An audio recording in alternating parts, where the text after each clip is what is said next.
Hey guys, today I want to talk about crafting your offer because let's be honest, this can be extremely overwhelming because there's so many things to decide between or amongst.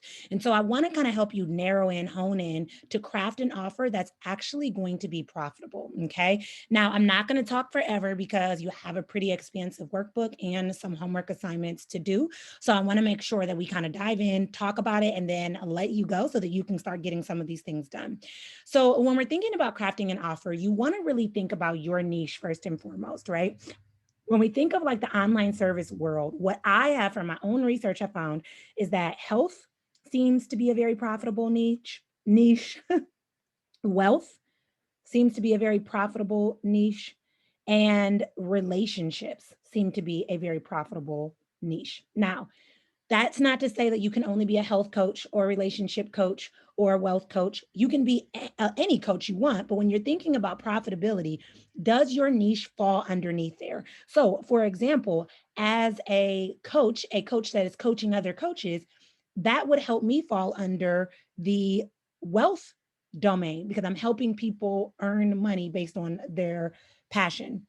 Health could be you could be an anxiety coach, helping people heal anxiety and overcome and master difficult emotions, right? Personal development, anything in the personal development space could fall under the health domain because you're really helping people organize and live their purpose on purpose and manage their time. That's something to do with health. And then relationships.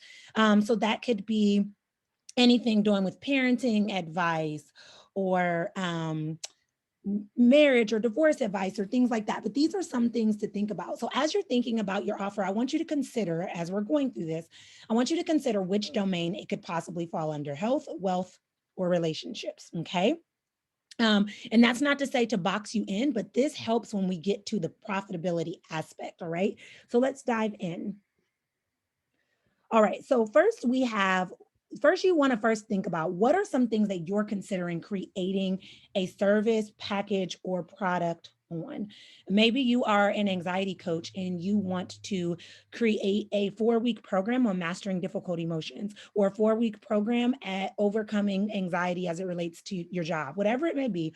I want you to consider what you're considering. And the reason that I say this is because we're going to talk about other steps that you need to take. But first and foremost, you have to know what you want because you have to know what you're considering. You have to know what's important because here's the thing, you do know this information. You are the expert. And so when you're doing your market research, which we'll talk about in a moment, that is to add information and value to what you probably already know and to help you shift and adjust things. I don't want you to go out and figure out what your audience wants and then create simply based on that, only thinking about what it is that they want, because sometimes they know what they want, but they don't always know what they need. All right. So you get to pair your expertise with their desires and their wants, and then create a profitable product, service, or offer. Okay. So I want you to take some time and consider some of the things that you are kind of perseverating on or thinking on that you're like, yeah, I could see myself offering this service. Maybe it's just one on ones, whatever it is. I really, really want you to take some time to think about that. Then I'm going to ask you to do some self reflection. And you'll see, I have a little Venn diagram that comes up in the next couple of slides that help you to see where the self reflection is important because really understanding what you're passionate about is going to be very important in this process because if you're passionate, that's going to show out in your energy. Your energy is going to be at its greatest. Your energy is going to carry, and that's going to help your audience really be impacted by what it is that you have to offer. So, in order to have high energy, to be high vibe, you got to know what you're passionate about. You got to know what you're good at, and you got to be your own greatest cheerleader. So, for me, when I was doing some self reflection, I started talking to my friends and family and asking them questions like, what do you feel like are some of my strengths? What do you feel like are some things that I'm really good at? I also took some time and I identified the things that I have done to get myself to this level. So, reading, invested in different coaches, my degrees, my certifications, my own personal self study that I've done like on my own.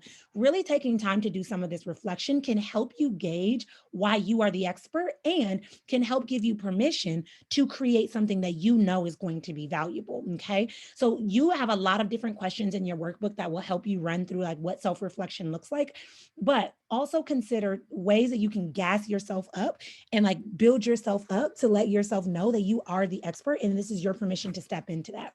Another strategy you can do that I use that I absolutely love is I made a folder in my iPhone and I put all the testimonials and feedback I ever got. So it could be a comment on my YouTube video like, wow, this is so powerful. And I'd put that in that folder. Or it could be a full-blown testimonial. And then when I needed that encouragement to remind myself that I know what I'm doing, I get to look at that. Okay. So do some deep self-reflection to remember that you're the expert and to hone in and tune into what it is that you're passionate about bringing to your audience. And then I want you to consider the market. All right. So when I say consider the market, think about some of the things we talked about. Like, is this going to be a profitable offer that you're considering? Is this something that people feel a sense of urgency to commit to? Is this something that people have been looking for help with for a long time? Is this something that could be considered evergreen, right? So, for example, there were a lot of people when TikTok came out, everyone was talking about how to maximize TikTok, right? But TikTok is still popular as the moment of this recording, but not as popular as it was. So are their courses still able to be scalable? Are their courses still able to grow versus something like, I don't know, how you overcome anxiety? People will always have anxiety, or how to heal an unhealthy relationship. People will always have relationship problems. Thinking about these things and considering your market is going to be so important so that you're creating a product that aligns with the market's needs, okay? And the best way to consider the market is to do market research, which I kind of walk you through in your workbook. And we can talk about that in a moment as well, because you're going to complete that market research to really bring this full picture together. With the market research, there's two components to it. You're going to complete market research by talking to your ideal client, seeing what their needs are, seeing what they have done to address these needs, seeing what they have done that's worked, seeing what they've done that hasn't worked, seeing how important fixing this is to them, and seeing where they're at in the journey. This is important because you could help people at healing after divorce, but there's a lot of different parts of the divorce process, right? Are you helping people with the legal aspect? Are you helping them date again after divorce? Are you helping them deal with difficult emotions? Are you helping them with the co-parenting? Like, understanding what stage your audience is at is going to be important too, because when you create and offer a product or a service, you're creating it for one problem, not all the problems. So for example, with divorce, there's a million different problems. There's co-parenting, there's a legal aspect, there's the dating, there's the healing. You're not trying to create this comprehensive overview that addresses every single thing. You want to address one thing at a time. And that's the cool thing about coaching and business in general, because you can create multiple products. But right here, right now, we're focused on your current offer, what it is that you're going to offer, and really understanding that. Okay. So as you're completing market research with your ideal client, you're gaining insight into that part of it. The second part of it is to do market research on the field. So if you're creating a course on how to create courses, are there other people that create courses on how to create courses? What is going well in their realm? What's not so well? What would make your program or offer or service stand out? What would make it unique? Where is there a gap in what they're doing, right? And how can you fill that gap in what you do? So really understanding the market research, not just from your ideal client standpoint, but also from what's already out there. A lot of times people get frustrated with the process of like, man, there's already a service that's similar to mine. That's not a reason to give up. There's abundantly a number of clients, right? There's so much available for you, and your clients are for you and their clients are for them. When you see somebody doing the same thing that you want to do, that you desire to do, that's actually confirmation for you to do it. That actually proves that there's already a need for it. Okay. Now you get to just look at it, get, let your imagination kind of run, get like motivated from it, but then use it to create your own wheel, to create something that's unique. Remember, I say all the time that your voice, your story, and your approach, your authenticity, let's just kind of sum it up, is that your authenticity is your greatest asset. And so really understanding that when it comes to doing your market research is important, but still allowing market research to help you build up from there. Do not skip the market research step, because this will save you time in the long run. I have seen so many people create amazing offers, opportunities, products, and services that become digital dust because they did not lay the foundation to see if that's even what their audience wanted. So the market research is helping you pull together to see if this is really what they want so that you can make an informed decision about how to go forward and create it. Okay. This is so, so, so important. It's also important, like we talked about in the beginning, to really identify what you're already kind of leaning towards, because you know your audience, you know this topic, you are the expert. And when you take your expertise with their needs, you really create an amazing opportunity, because sometimes people don't know what it is that they need. They know what they want, but they don't always know what they need. And so you get to kind of parallel or pull these things together. All right. So let's look at this little awesome Venn diagram that I created for you. All right. In order to find your sweet spot for what you are going to offer, really crafting and creating that offer, you need to consider the 3 Ps. You need to consider the problem. So, what is the problem that your audience is having? Right? Is there a sense of urgency around it? Do they really want to get it fixed? What is this problem? Is this something that people would pay for, right? Is it something that is profitable? And then passion. Are you passionate enough to show up and talk about it? Do you have this expertise that you can show up and talk about it in a new and creative and expansive way? And when you pair all 3 of these things together, you find your sweet spot. So, for example, I found my sweet spot when I created my Elevate Method Institute.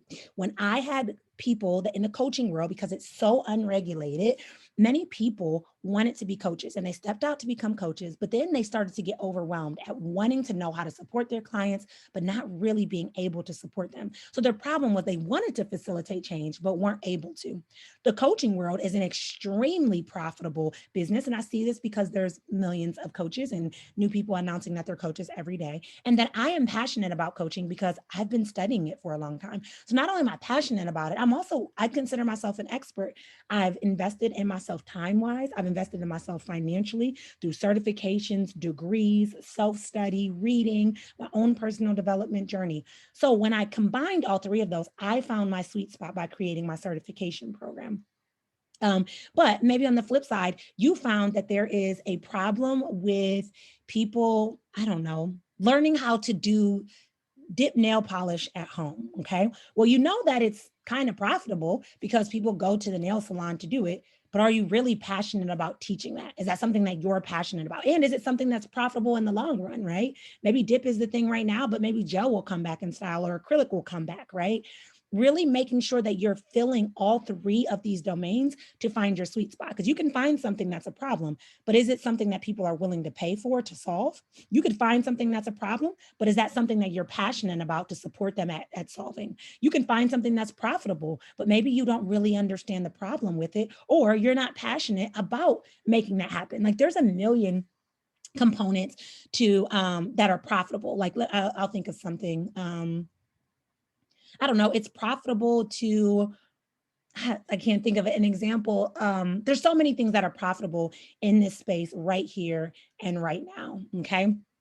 It's profitable to teach people how to make podcasts, right? Am I passionate about teaching people how to launch podcasts? I know how to do it, but is that where my passion is drawing me, right? It's important to really understand that, because if you're not passionate about your offer, that's going to show up in the way that you talk about it. That's going to show up in the way that you're serving your audience with it. And therefore, people are going to be hesitant or resistant because they can pick up on the energy without even realizing it. Okay. So you really want to make sure you're following the 3 Ps to get to your sweet spot. Okay. In your workbook, you'll see those, and you can fill that out yourself to really make sure that you're finding that sweet spot. Next, you're going to want to start pre-selling your offer. And this kind of goes with the final step of making sure that you are also, well, I don't know why that's not on there, but pre-selling your offer is going to be so important. All right.